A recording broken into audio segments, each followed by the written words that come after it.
Bonjour à tous, j'espère que vous allez bien par la grâce de Dieu. Alors, bienvenue pour ceux qui nous rejoignent, pour ceux qui sont déjà là, ceux qui nous rejoignent.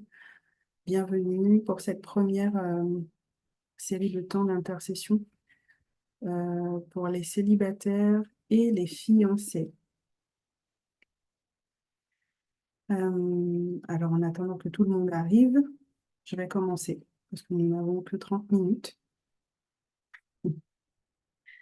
Je vais commencer avec le numéro 192. Le chant Seigneur, ce que je réclame, c'est ce riche don d'amour.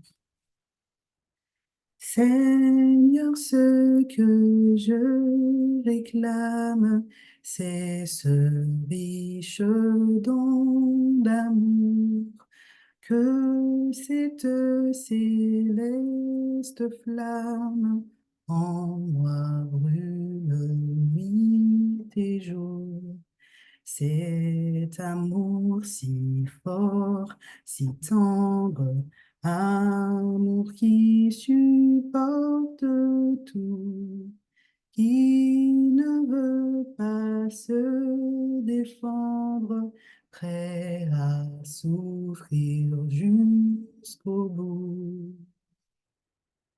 Pour les autres, il s'oublie, il ne peut être envieux. Tout éloge l'humilie, jamais il n'est orgueilleux. Cet amour peut vaincre et fondre les cœurs méchants du glacé. Ils ne peuvent rien répondre, l'amour les a terrassés.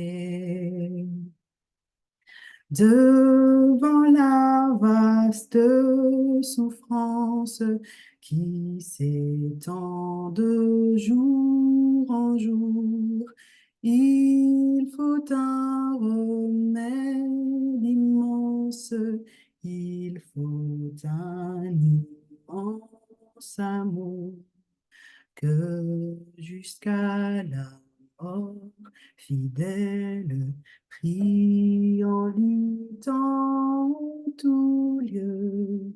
Ma vie entière révèle l'amour sublime de Dieu. Amen, amen. Nous avons besoin de réclamer chaque jour cet amour pur, cet amour sans tache, cet amour que Jésus lui-même nous porte, que Dieu lui-même nous porte, nous a porté par-dessus tout en envoyant son Fils mourir pour nous sur la croix. Et aujourd'hui, c'est grâce à cet amour que nous vivons, toi et moi. C'est grâce à cet amour que nous pouvons aspirer à de belles choses. Et nous devons prendre le temps de demander, de réclamer de la part du Seigneur, du Saint-Esprit, cet amour que Jésus veut nous donner chaque jour de notre vie. Sans plus tarder, je vais vous inviter à incliner la tête. Nous allons prier pour invoquer le Saint-Esprit. Éternel Dieu d'amour, Dieu de bonté et de miséricorde, en ce midi, nous venons nous présenter devant toi, te louer, t'adorer, t'exalter, t'honorer.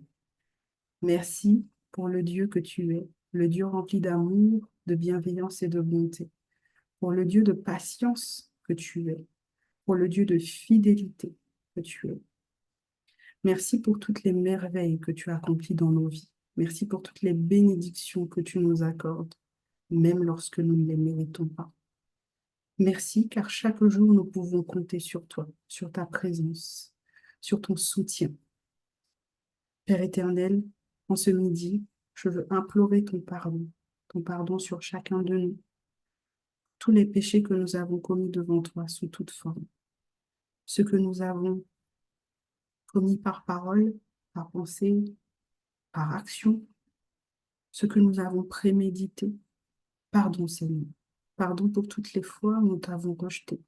Pardon pour toutes les fois où nous avons laissé la place à l'ennemi, au lieu de la laisser à ton Fils Jésus-Christ, à ton Saint-Esprit. Pardon pour toutes les fois où nous t'avons fait pleurer. Pardon pour toutes les fois où nous t'avons rabaissé, humilié. Pardon pour toutes les fois où nous avons eu honte de toi devant les gens avec qui nous sommes chaque jour. Pardon, Seigneur.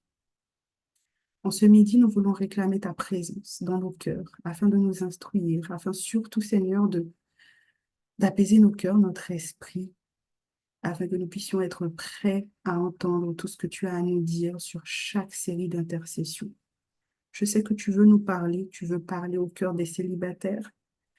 Je ne sais pas par quoi ils sont en train de passer exactement en ce moment, mais toi, Seigneur, tu sais toutes choses. Et tu sais surtout euh, ce que représente la solitude dans la vie des célibataires. Et tu sais, Seigneur, ce qu'il faut pour les combler, parce que c'est toi qui nous as créés. Nous ne te sommes pas étrangers. Tu connais notre fonctionnement et tu sais également ce que tu as en réserve pour nous.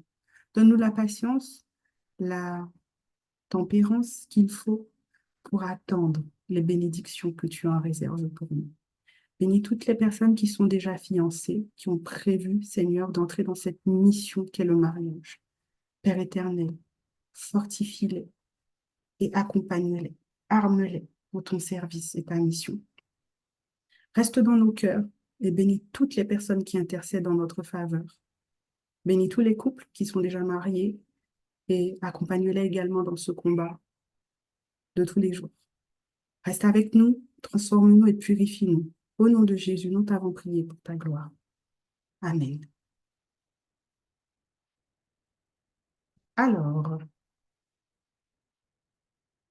notre méditation de ce jour a pour titre Qui es-tu aux yeux de Dieu? Alors, l'identité est quelque chose de crucial pour chaque être humain. Ça, on le sait. Savoir qui l'on est réellement quelque chose, enfin, c'est vraiment quelque chose d'important dans notre vie, de savoir qui l'on est réellement. Et on doit être OK avec cela. Et une fois qu'on est OK avec cet aspect de l'identité, de notre identité, de qui nous sommes, de ce à quoi nous sommes appelés, eh ben, nous ne nous perdrons pas de vue quand nous serons face à des personnes qui nous jugeront, nous critiqueront ou porteront des propos dénigrants à notre égard. En ces derniers temps, vous l'aurez remarqué, en tout cas moi je le remarque, l'identité est attaquée sous toutes les formes. Nous aurons le temps de nous pencher sur ce sujet-là plus en profondeur, selon ce que le Saint-Esprit mettra sur mon cœur. Mais aujourd'hui, j'aimerais surtout que l'on s'interroge sur qui l'on est aux yeux de Dieu. Pour cela, je prendrai avec vous un texte que j'affectionne beaucoup et qui pour moi est rempli de richesses. Il s'agit d'un seul verset, mais dans ce seul verset, il y a énormément de richesses. C'est le psaume 139, le verset 14, qui dit « Je te loue de ce que je suis une créature si merveilleuse. Tes œuvres sont admirables et mon âme le reconnaît bien. Je te loue de ce que je suis une créature si merveilleuse. » Combien de fois prenons-nous le temps de louer Dieu parce que nous reconnaissons que nous sommes une créature merveilleuse? Déjà, est-ce que nous en avons conscience que nous sommes une créature merveilleuse? Tes œuvres sont admirables. Identifiez les œuvres de Dieu dans vos vies. Est-ce que vous arrivez tous les jours à identifier les œuvres de Dieu dans votre vie et à les admirer? Et mon âme le reconnaît bien. Est-ce que vous reconnaissez que vous êtes précieux? Dans ce texte-là, j'aimerais vous amener sur deux axes de réflexion. Et pour cela, je vais vous proposer deux questions importantes. Un, sais-tu qui tu es? En d'autres mots, est-ce que tu te connais vraiment en tant qu'individu, en tant que personne. Tes origines, ta vraie histoire, tes blessures, tes besoins, tes limites, ta personnalité, etc., etc. Est-ce que tu te connais bien? En tant que personne, il est important de se connaître avant de partager sa vie avec quelqu'un d'autre. Et je pencherai plus précisément sur les blessures. Pas n'importe lesquelles, mais les blessures émotionnelles liées à l'enfance. Je pense que vous entendez parler de ces choses-là assez souvent ces derniers temps. Mais sachez que c'est une grande bénédiction de se pencher sur ce sujet, car cela peut épargner beaucoup de problèmes relationnels dans le couple. Aujourd'hui, nous prenons vraiment conscience de l'importance de se pencher sur ces blessures émotionnelles liées à l'enfance ou à l'adolescence, car ce sont des choses qui se reportent dans notre vie d'adulte et qui parfois nous paralysent, nous empêchent à avoir de belles relations, nous empêchent à avoir une vie épanouie, une vie heureuse, que ce soit pour nous-mêmes ou avec notre Dieu et encore plus, et encore avec les personnes avec qui nous partageons notre vie. Donc, c'est vraiment une bénédiction de se pencher pardon, sur ce sujet-là qui concerne les blessures émotionnelles liées à l'enfance et à l'adolescence.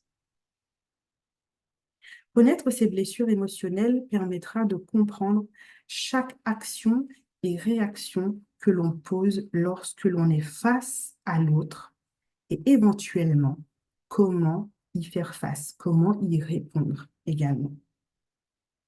La deuxième question que je vais vous poser, c'est: sais-tu qui tu es aux yeux de Dieu? Et pour cela, je partagerai avec vous quelques textes. Je ne vais pas prendre le temps de tous les lire. En fait, il y en a plein dans la Bible, hein. Notre Bible, c'est un livre qui est rempli de richesses. Mais aujourd'hui, je choisis d'en partager avec vous. Je choisis d'en partager avec vous 5. Le premier texte que je partagerai avec vous euh, sur la question sais-tu qui tu es aux yeux de Dieu? C'est notre texte principal que je viens de vous lire. Le psaume 139, verset 14. Notez-les bien quelque part, comme ça vous pourrez repartir dedans, vous replonger pour découvrir euh, qui vous êtes aux yeux de Dieu et surtout comment il veut que vous soyez, comment il veut que vous vous voyez à travers son regard, à travers ses yeux. Le psaume 139, verset 14 dit que tu es parfait. Je sais, dit comme ça, on a un peu de mal. Et il y a le péché et tout. Moi, je ne vous parle pas de la nature pécheresse. Je vous parle de comment Dieu vous a créé, avec les objectifs qu'il vous a créés, avec, comment dire, l'amour qu'il a utilisé pour vous créer. Vous êtes parfait. Vous êtes comme il vous veut. Donc, vous êtes parfait. Il n'y a rien dans votre vie, même vos défauts ont leur importance dans votre vie. Vous êtes parfait aux yeux de Dieu. Alors, je partagerai également le texte d'Ésaïe 43, verset 4. Je vais vous le lire, ce texte. Ésaïe 43. Alors, Ésaïe 43, verset 4. Bon, je vais le chercher directement dans ma Bible.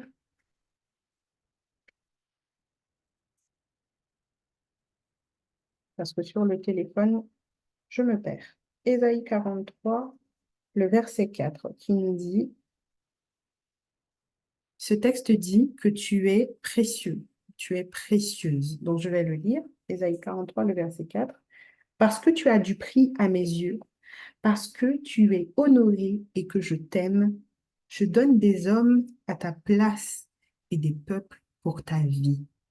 C'est pas un homme qui l'a dit, c'est pas votre future femme, votre futur mari, c'est pas le monsieur ou le gars que vous voyez qui vous intéresse ou la fille, c'est Dieu qui dit que tu es précieux. Et c'est pour cela qu'il donne des hommes à ta place. Le Seigneur, c'est vraiment un grand charmeur, si je peux dire. C'est le charmeur par excellence. C'est le romantique par excellence, parce que les déclarations d'amour qu'il nous fait dans sa parole sont vraiment des choses extraordinaires. Tu es précieux, tu es précieuse aux yeux de Dieu. Ésaïe 43, le verset 4. Je poursuis avec l'autre texte de Zacharie 2, verset 12. Le texte de Zacharie 2, verset 12. euh,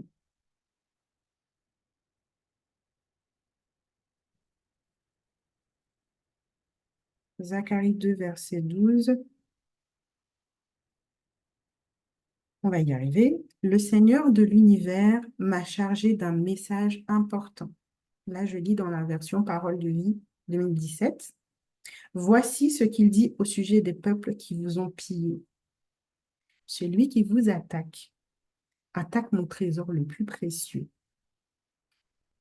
Là, on parle encore du fait que vous soyez précieux, mais dans une autre version, dans la version 8 secondes, on parle du fait que on est la prunelle de Dieu, la prunelle des yeux de Dieu. Que je dise bien la phrase comme il faut. Tu es la prunelle des yeux de Dieu. C'est ce qu'il dit dans Zacharie 2, verset 12. Un autre texte, Jérémie 1er, verset 5. Alors, je vais essayer d'aller dans ma Bible, comme ça vous aurez la même version que moi. Jérémie 1er, verset 5. Verset 5 qui nous dit, avant que je t'eusse formé dans le ventre de ta mère, je te connaissais. Et avant que tu fusses sorti de son sein, je t'avais consacré. Je t'avais établi prophète des nations. Ce texte-là fera l'objet d'une méditation particulière parce que il est également à lui tout seul rempli de richesses et d'enseignements. Pardon. Mais je pense que si je devais prendre un premier texte à vous donner, c'est celui-là que je vous donnerai, le texte de Jérémie 1er, verset 5, qui dit que tu es choisi. Tu n'es pas choisi quand tu prends le baptême, quand tu entres dans une église, quand tu commences une formation, quand tu as une promotion. Tu es choisi depuis bien avant que tu arrives sur cette terre.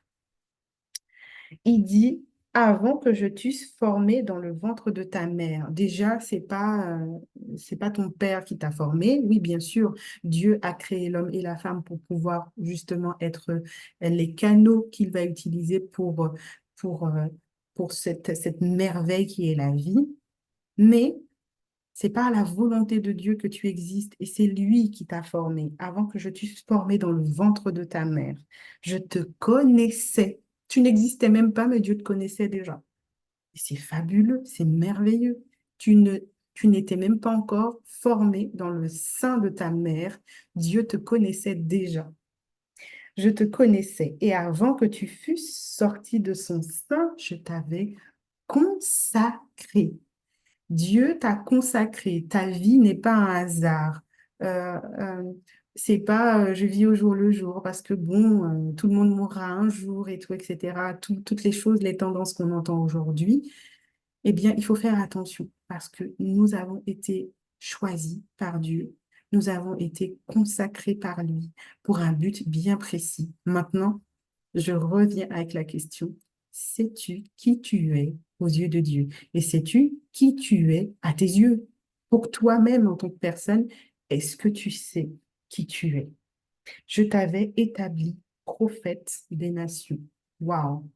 C'est un, c'est une confiance extraordinaire que Dieu pose sur nous, de nous de nous consacrer et de faire de nous des prophètes pour les nations, bien avant qu'on ne naisse.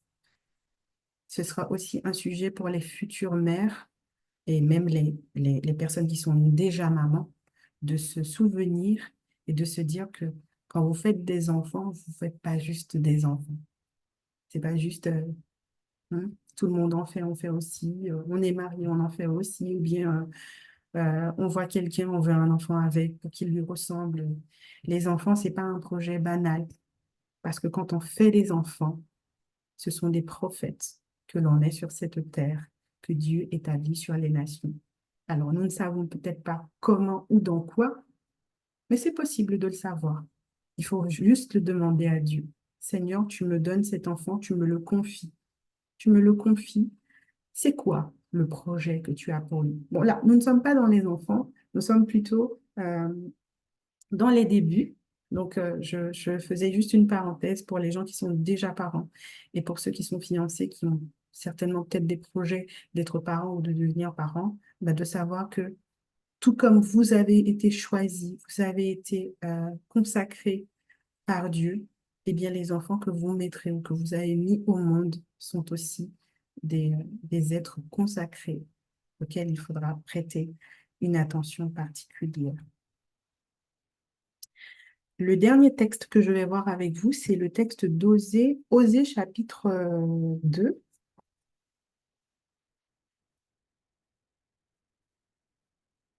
Osée chapitre 2, verset 19, qui nous dit que tu es fiancé au Dieu de l'univers.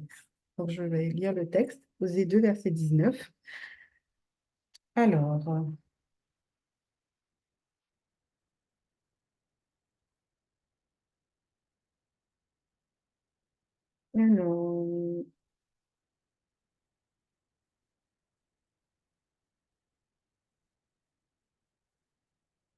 alors, excusez-moi, je crois que je me suis trompée. Je me suis trompée de verset. Je me suis trompée de verset. C'est pas le verset 19, c'est le verset 21 qui nous dit, je serai ton fiancé pour toujours, je serai ton fiancé par la justice, la droiture, la grâce et la miséricorde. On peut lire également le verset 22 qui dit, je serai ton fiancé par la fidélité et tu reconnaîtras l'Éternel. Donc, avant d'être le fiancé d'un homme sur cette terre, il est important de savoir d'un homme ou d'une femme, hein, parce que bon, c'est comment dire, nous savons que nous représentons l'Église, qui est l'épouse de Dieu.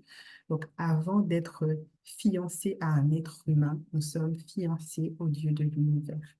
Et c'est pour cela que il tient autant à nous et qu'il met tout en place pour que nous puissions avoir euh,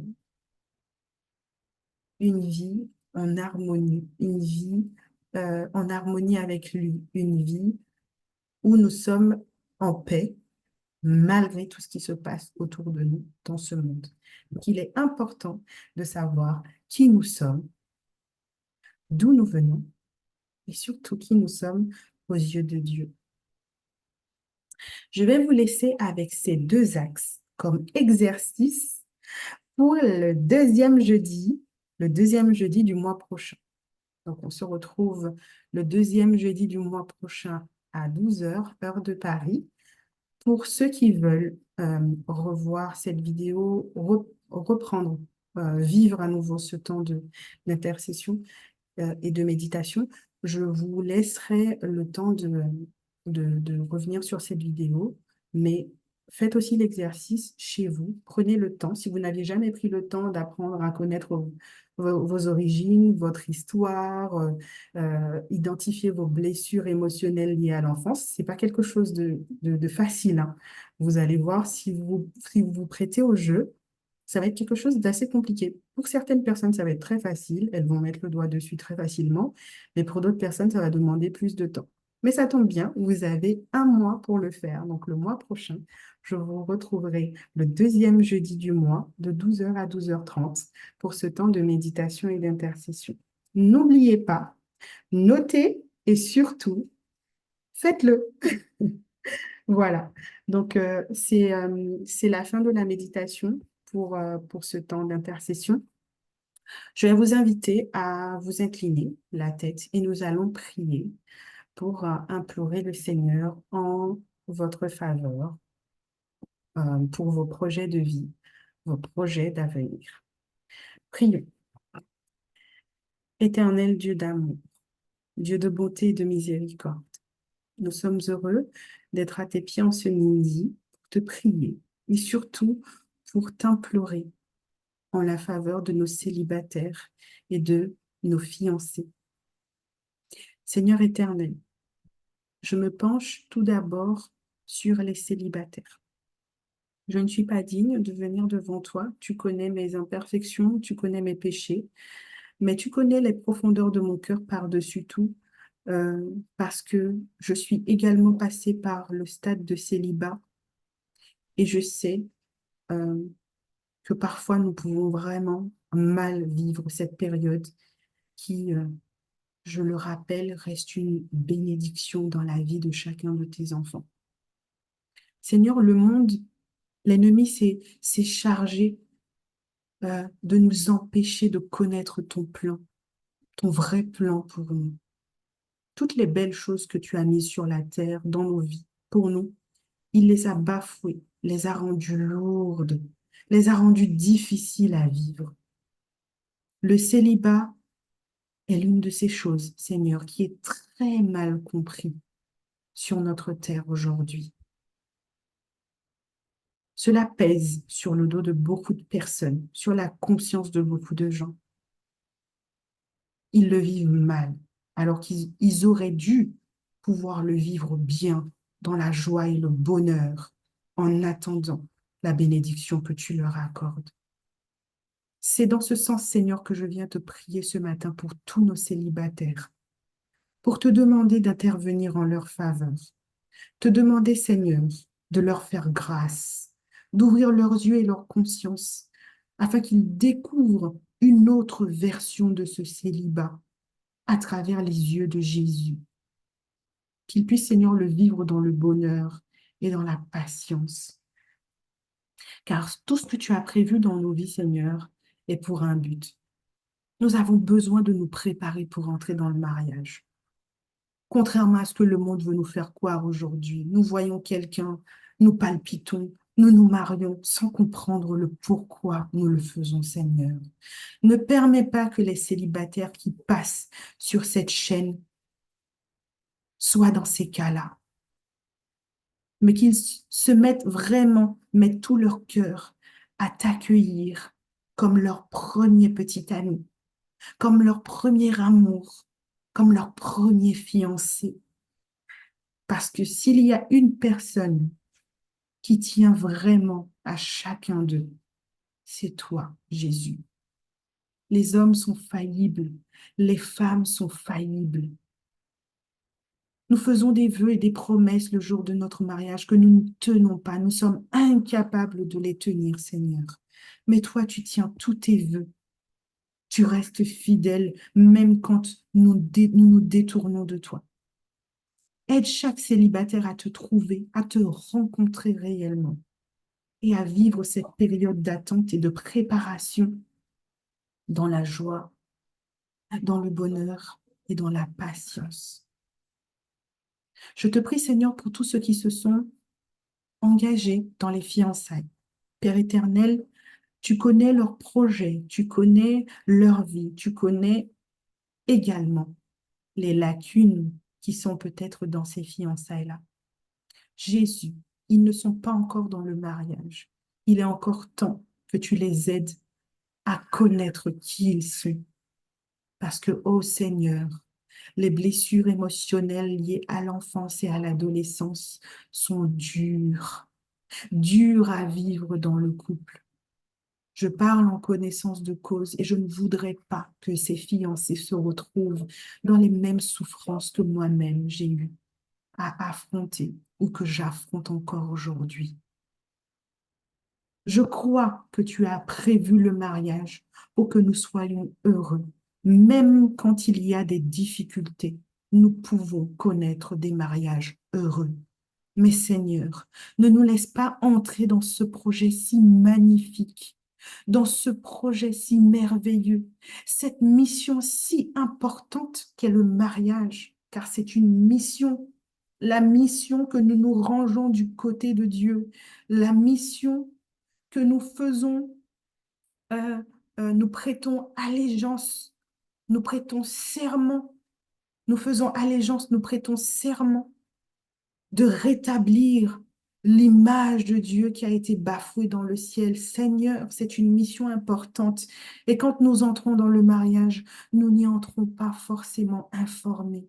Nous entrons parce que la personne qui est en face de nous nous plaît. Nous avons envie de concrétiser des choses avec elle, des projets, avoir des enfants, une maison, des voitures, voyager, parce que nous ne voulons pas les faire tout seuls ou parce que tout simplement notre cœur palpite.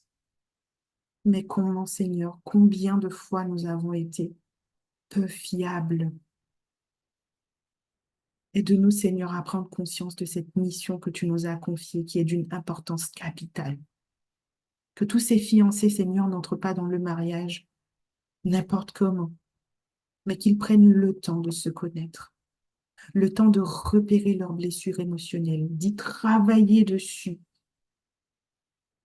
de connaître également les blessures émotionnelles de l'autre.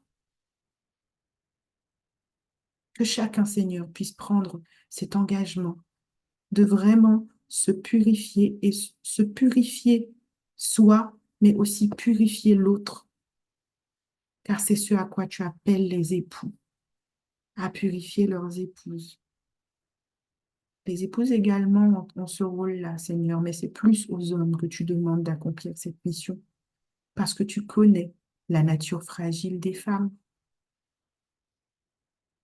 Mais tu nous as appelés également, chaque femme, tu les as appelées à une grande mission. Nous avons beaucoup de choses à porter, y compris nos maris. C'est parfois très dur, Seigneur, mais nous te supplions, je te supplie en ce midi, Père éternel, d'aller armer chaque fiancée, chaque femme en ce midi de ta présence. Et que tous ceux qui doivent entrer bientôt dans le mariage puissent entrer avec toi, avec ton Saint-Esprit, avec Jésus-Christ, devant, au centre et à l'arrière du couple. Toujours. Merci, Père éternel, car nous pouvons venir devant toi, t'implorer, te demander de nous entourer de ta grâce.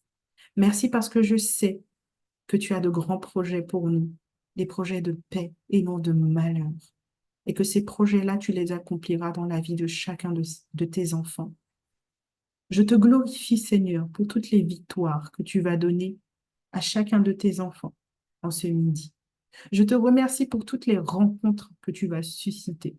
Je te remercie, Seigneur, pour toutes les chaînes que tu vas briser. Je te remercie, Seigneur, pour tous les liens que tu vas briser, tous les mauvais liens que tu vas détruire de la vie de tes enfants afin qu'ils puissent entrer pleinement dans ta mission. Gloire à toi, Seigneur, Seigneur Jésus. Sois glorifié dans nos vies, aujourd'hui et jusque dans l'éternité. C'est en ton nom que j'ai prié. Amen. Soyez bénis, chers amis. Très bon après-midi à chacun. Et à au deuxième jeudi, pardon, oulala, on va y arriver. Bientôt. Alors, au deuxième jeudi du mois de, nous sommes en, je vais y arriver, c'est la fatigue. Au deuxième jeudi du mois de juin. Nous sommes en mai. Alors, je recommence. Prenez soin de vous. Rendez-vous au deuxième jeudi du mois de juin, de midi à 12h30, heure de Paris, pour notre temps d'intercession et de méditation pour les célibataires et les fiancés. À très bientôt. Bye bye.